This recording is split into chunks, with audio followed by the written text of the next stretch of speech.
All right, so hi guys. This is actually not the video that was supposed to go up this week, but I'm currently doing a lot of con prep. My convention is next week at the time of recording this and the time the video goes up. And the other videos I have in the works are bigger deep dive topic videos that I've been doing a lot of research into like what little free time I have. So this is a very off the cuff. You don't get Michie ASMR here. You don't have. I don't have any notes. This is just a like pure extension of a ramble, like how I, used to do years ago. But it's something I really, really, really want to talk about, and I want us to talk about in the comments because I don't know how else to say this besides I don't want to feel alone. I know this is gonna sound so crazy with what I'm about to talk about, especially with like the title and everything. But so also allergies. So if I'm very sniffly, I do apologize. I know there's some people that really bothers, but there's not much I can do. You get sniffly Michi, or you get no air conditioning Michi. You can't get both. So, um, anyway, I want to talk about fandom culture for a minute. Now, this in its own right, I kind of in the future, like way in the future, want to do a much bigger deep dive. But right now, I want to talk to the people that like were like me, and we were able to enjoy fandom culture at like a weird distance. Now, I didn't it's so weird to like say this, but I don't know how else to put it because I've been a part of fandoms for my entire life for the most part. But I guess I kind of just either dodged a bullet or stayed a really, really, really good distance away. And I don't know how else to word it besides that. So I always see my friends talk about these like horror stories they experienced and things that they saw and like Tumblr in like Tumblr's heyday, right? Now I used to use Tumblr. I even tried keyword tried to like join like roleplay Tumblr, but personally, fun fact, I do love role playing, but I don't like paragraph style, which is ironic for someone who loves books. But I just don't. I don't know what it is. For me, I'm one of those script style heathens because I know there's some people that are like, oh, only script style. Oh, but it actually wasn't until last year in 2020, and I'm fine talking about this, but 2020 was a hard year for literally every single person. I don't know a single person that was like their year. They might have had good things happen in that year, but 2020 wasn't a good year for a lot of people. So for me and a lot of my friends, like a lot of my friends, we all got into this game called Identity 5. I'm sure you've never heard me talk about it on this channel or in my vlogs at all because I still play it to this day. But we all played it together and we all got into like the character lore and the characters together, you know? And so we like really all like me and my like small group of friends, not all of them, but a small handful, just really just we delved deep. We delved deep and we loved it. And it was the first time that like me and my friends tried doing a role play that with characters that weren't ours, with like phantom characters, you know? And the last time I'd even kind of somewhat, keyword is very somewhat, come close, was when I was a child, because I was like 13, 14 on MSN Messenger and AIM Messenger and Yahoo Messenger, because they kept moving around before Skype bought it out, of like Naruto fan characters with a lot of my friends, you know? So it was great. It was a great time for me, and I really got sucked in, and being able to share something that was so close to me with my friends. And I know another one of my friends, it was a game that saved him from like his depression in that time, you know. And that could be a whole other topic video about like, you know, video games and media saving people, but that's not the point of this video. But because of that, we all started following a bunch of like, or I still do, not to the same extent, but we started following a lot of artists. We did fan art for it. I still do fan art for it. Um, but a friend of mine in that little group would talk about how like, oh my god, I cannot stand these people's hot takes sometimes. And I remember being like, what are you talking about? And they're like, don't you notice it? And I'm like, notice what? And that like really opened my eyes to start not like looking for it, but when they were there, I saw it. And I will admit it really made me sad. Like there were people, and I've talked about this off and on during my streams on Twitch and stuff, but it made me really sad because there were people that like claimed to love this medium that I also loved. But the way they talked about it was just so toxic and hateful. And I'm sure people must be like, yeah, no shiz, Michelle, no duh. Like that kind of makes sense. That checks out. But it's like, I don't think you understand. I never experienced that before. And I thought back to when I would get into like my own hyperfixations and my own fan and stuff, you know? And I realized I experienced it from a distance. I didn't really like get into it. Like I loved the medium so much that me and my old Tumblr days, because I had I called it a reblog Tumblr that was like a trash Tumblr, and then I had my art Tumblr, which I don't think my art Tumblr's around anymore. I think it went out with the purge. I'm not sure. It's been so long since I've been on that website, but I would get into a fandom of a thing, and I would just like on my reblog Tumblr, I would just go through and I would like read fun headcanons, and I would like reblog really good art or like jokes or memes or stuff like that, and it made me so happy, you know? And then I remember, and I've talked about this, one of my fondest memories of 2020 was before the lockdown when I did Anime Impulse, because there were just so many of the Fire Emblem people there, and it was such a big deal. So I got to talk about Fire Emblem Three Houses like in person with people who also played the game, because at the time not a lot of my friends did, so I literally didn't have anyone else to talk to about it. And that was what I had with Identity 5, was like we were able to talk about it, you know? So much of my life my friends and I, we've enjoyed things, but we never like enjoyed on the same level like we did with Identity 5. And so when I started following people on Twitter, I started seeing the toxicity. I started seeing what people were talking about, because, you know what, call me selfish, but there were people I would follow like strictly for their art and or I have to be really careful with what I say because it's really niche, but there was a person that was like a very niche person in the fandom that had a really, really useful resource, I'll just say. And all of a sudden, that person, specifically the useful resource person, but the others too, started just not posting what I was following them for, and it was just hot take after hot take after hot take after hot take after hot take. And they weren't even like, at least to me, they weren't even valid hot takes. They were just like ripping into this medium that I cared about so much, and it really made me think, why are you like this? And then they would use the guise of something that I personally believe in, and not just this person, but a lot of people. It's like, well, if you love a media, you should be able to critique it, and I agree with that. I completely agree with that. But there's a difference between critiquing something and burning it at its roots so people can't grow into it. And it was getting so bad that one of my friends literally like stepped away from it completely. They're like, nope, I can't do it. I can't do it. And to a point where they even started following people from other countries so they literally couldn't read their hot takes if there were hot takes, just so they could enjoy the artwork. Because they didn't want to hate this medium anymore, because it was getting to a point where it was more negative than positive. And I'm sitting here now, you know, a year later, and I'm like, yeah, because it's kind of a downer. And again, I'm sure people must be like, yeah, Michelle, this has always been here. And I acknowledge that, but it's terrible. And I know that's like why people are like, oh, all fandoms are awful, but they're not. They're really not. I mean, again, I went,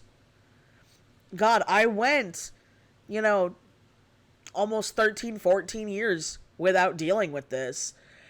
But it seems like it's getting worse and worse and worse, you know? And I've always been a person where, as long as whatever it is isn't illegal, I'm always like, okay, if you like it and it's literally not hurting anybody, you do you. When I see a ship I don't like, I don't, type out hate and stuff on it. I just kind of like, and then move on with my day. Or even if it's a ship I don't like and the artwork's good, I don't know, I can always acknowledge the artwork's at least decent. Like, but I just move on with my day. And I realize there are people that just, like, can't do that. And it really bogs down the entire community as a whole.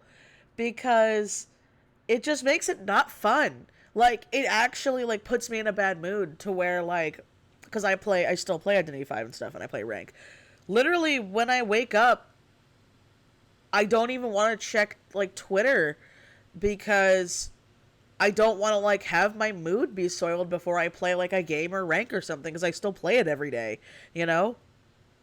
Because when there's valid criticism, it's, like, bogged down by just... There's no nice way to say it. Stupid people being stupid.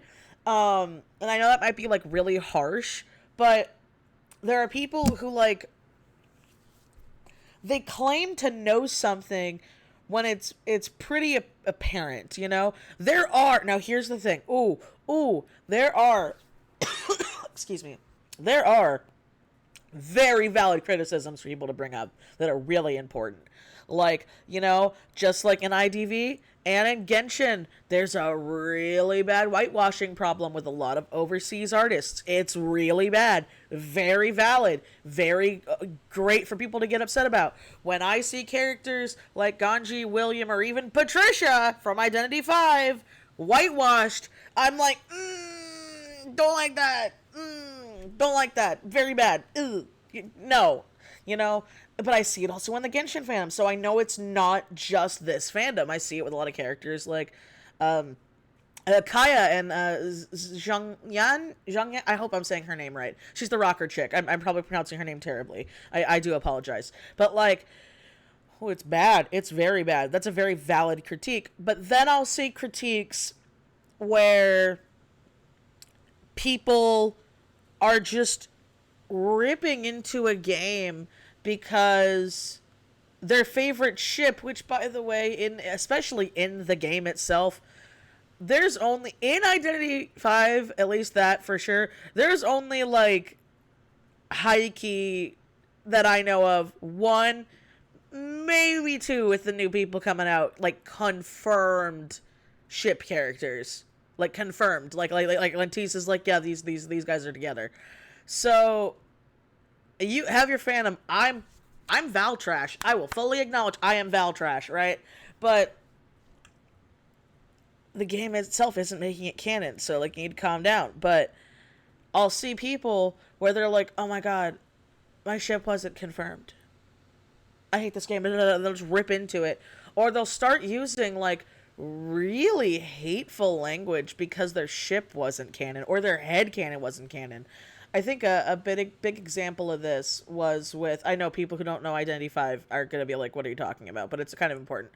Like, when there are characters that aren't, like, really, really popular in the game or in the fandom, but I saw this post about accessories, and I know, it's like, what are you talking about? So, a thing about Identity 5, I know, I keep talking about it, but it's in my mind because it's fresh and it's where I'm at, so I do apologize, but...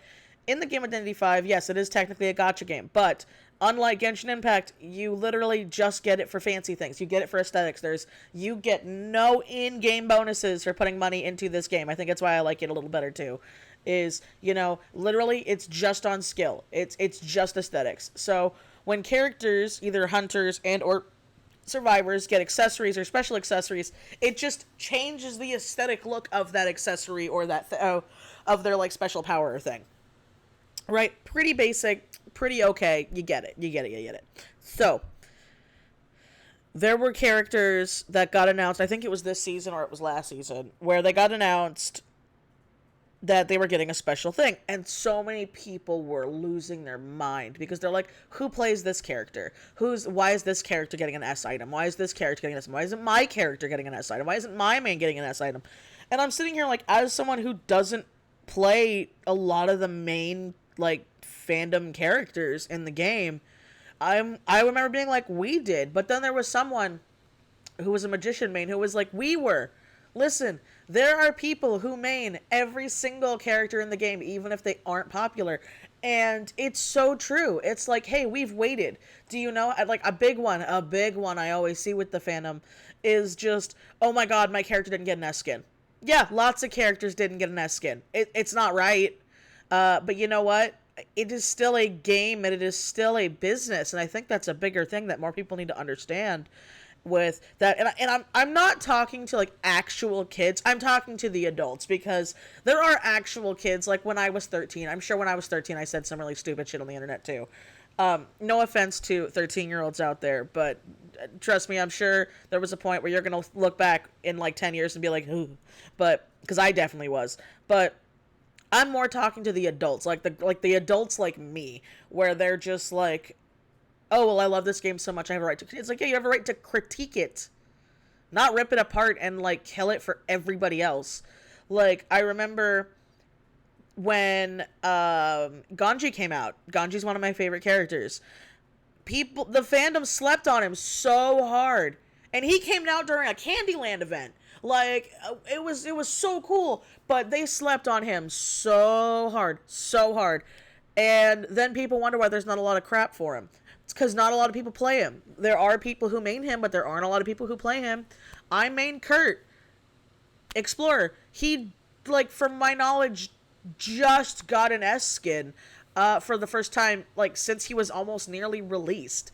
Because I think his S skin... No, he wasn't even an S skin. It was a silver skin. So... I don't think he even has an S skin, or if he did, it was like on like the map or something. He had like a single S skin, if he has one at all, you know. As I know, he has the Alice one, which he had the Alice one for a long time, and then he got this Deep Sea Diver one, because again, he's my main, so I know about it, and I got both of those. But like, there's that, you know. There's people who main Magician, there's people who main... Well, Thief gets a lot of skins. I shouldn't talk about Thief, but like Murrow, you know, William just got his gold skin. I remember that because it was the train one, and people were pissed off that it was a train, when I thought for him, because this whole thing is new, it made sense. I thought it was neat, but whatever, you know, my opinions don't matter compared to other people. But like, they just rip into it and they're like, oh my god, why is Jack getting so many skins? Why is Wu Chang getting so many skins? Why is Tracy getting so many skins? And it's a problem because most people play them. That's why. It's a business. Natisse knows that, oh, these are the most popular people that people play across the world. We're going to keep giving them skins because they're going to keep giving us money. And that's... almost any business is like that. Almost any, especially for a gacha game, you know? But I see it in other things too, where they're like, oh my god, why is Nintendo doing this? And I'm like, money. Money is why they're doing it. Like, a good reason with Nintendo is, like, Skyward Sword just came out. I haven't gotten it yet. I will get it eventually, but I need to get my Switch fixed, and it's not high on my priorities. But I never got to play Skyward Sword. I always wanted to, and I'm excited that I will be able to with, you know, the fact that it's coming to the Switch. But they made Skyward Sword Joy-Cons. You don't need those. You don't, but people were losing their crap about them, and they really, really wanted them. Again, they're Joy-Cons. They're aesthetic Joy-Cons. Cool, good for you. No, nothing like that. But then I'm seeing people bash on Nintendo like, you should have more Joy-Cons in stock. And it's like, well, you don't really need a Joy-Con to play the game.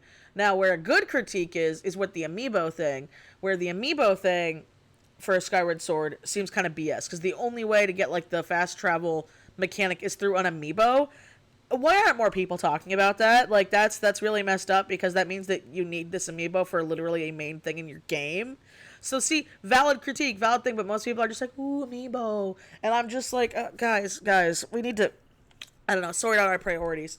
But that's just it, too. And then I see it with, like, shipping wars and things like that, and I just see the toxicity of it, and then I see the younger people, the people like me, you know, when I was young, where it's like, oh, we just really like this media, we're a little self-conscious and shy, so we don't really talk a lot, we just, you know, we just like things, we just retweet things, we reblog things, we just look through things. But then we see these hot takes, and it's just like, wow, this kind of, like, bummed me out, because this is just a thing of media that makes me fun, makes me happy, and it's hard because, like, obviously you can't control people's opinions, but I wish, I don't know, more people would just realize, like, how hateful they're being. in the guise of critiquing, and then when, like, they bring up, like, hey, maybe you shouldn't do this, or maybe you shouldn't do that, or, hey, and you know what, again, being selfish here, being blunt, being mean, not a lot of people are going to follow you for your hot takes. They're going to follow you for your art. They're going to follow you for this and that. They're going to, no. So if you notice that you were followed for a specific thing, sadly, and then you suddenly don't do that thing anymore, and then you're just spewing out like really toxic hot takes, it doesn't then give you a right to complain that people are unfollowing you, because now they're unfollowing you because they don't want to see that. Because that's what I've seen. I've literally seen that. And there were people that I really liked that I had to just, unfollow and stuff like that, because I'm sitting here like, man, I really liked your stuff, but I really don't want to read this toxicity first thing in the morning, I don't want to read you, like, literally ripping into something you apparently love. But that's why I finally realized, like, how terrible it is. Same with, like, the Genshin stuff, because I'm into Genshin Impact, and I have a few ships here and there and stuff like that, and I like a few characters. I also rip into a lot of characters, but I see people that just, like, they make it their entire lives, and I'm like, it's supposed to be an escapism. It's supposed to be something that brings you joy.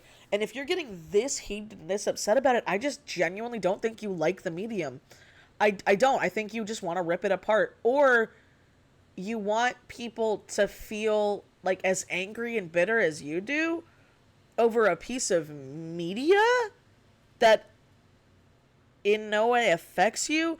And I'm not talking about in the sense of, like, the J.K. Rowling Harry Potter crap, because that's a whole other can of worms. Because, there are people who, like myself, Harry Potter has a very, very, very special place in my heart. It always will. It saved me when I was younger. It was an escapism for me, because especially as someone who couldn't read well as a kid, the movies were magical for me, and they had a big impact on me. And J.K. Rowling's, startup story was so inspiring to me when I was in high school, when I was struggling a lot. And then it turned out that the writer is a POS, and I can't stand them, and it hurts a lot. But for me, I was able to just, like, all right, I'm not going to buy any official Harry Potter merch, but I'm also not going to, like, give up on a dream that I've always had. I've always wanted to go to Harry Potter Land. I've always wanted to go to Universal to Harry Potter Land. I've never been able to do it. And I don't want to be that person that finally does it when JK dies. I don't want to do it when she's gone to feel okay about it, So when I eventually do go, yeah, I'm going to get official merch. I'm going to get things like that, because I still want to enjoy the magic, even though I know it is supporting her. But I'm doing it in other ways. I'm not supporting her with buying any more of the books. I'm not buying any more official merch like that. Besides literally that one thing for me, I think that's okay for myself. But then again, I am not a trans person. There are trans people that she really, really insulted that felt so betrayed and hurt they can't even touch the medium anymore. They can't look at their books. They can't, have fun with the houses. That hurt them, and they are valid, and that's just it. They are valid, and they're allowed to be upset. But in the same vein, they are also not allowed to attack other people. And in that vein, the people who still love Harry Potter are not allowed to attack trans people that are hurt. It's one of those things where I'm like, the bottom line of my ramble here is I don't understand where common decency went. I like really don't. I don't understand where I can like this thing. I acknowledge this thing is not perfect. I wish things would change. But I know this thing makes me happy. And I see that it also makes someone else happy. So I'm not going to go through and make my bad experience ruin it for somebody else. Especially if I see it's something that brings them genuine joy, like what Identity 5 does for me still, and what a lot of other things do for me still. I'm just, not going to do it, but I can see why it affects people, especially people who really want to get into the fandom and stuff like that.